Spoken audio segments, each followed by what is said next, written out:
A text out of context of the whole Bible is a pretext.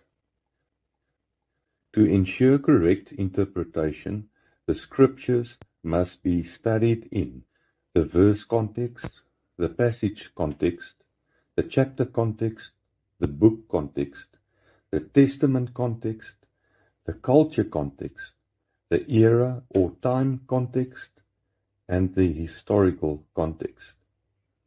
It will greatly help you to understand Scripture if you mark not only what is spoken or written, but of whom and to whom, with what words, in what context, and what time, in which era, to which group of people, with what intent, in what circumstances, considering what goes before and what follows that scripture. So in studying Paul's passages, one needs to follow these injunctions. Who is Paul writing to? What were the circumstances?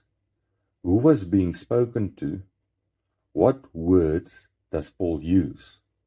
What is his purpose in writing? What is the historical and cultural setting for the writing?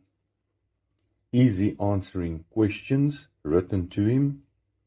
Is he dealing with local problems in the church at that time?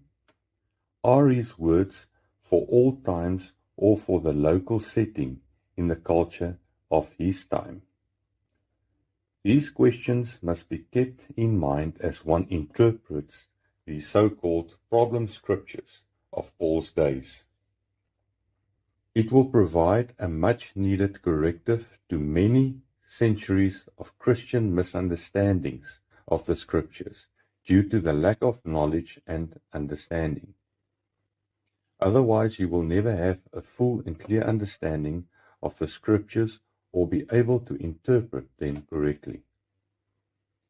The Apostle Peter said in 2 Peter 3 verse 16 that Paul's writings are hard to understand and that they who are unlearned and unstable will twist and distort it.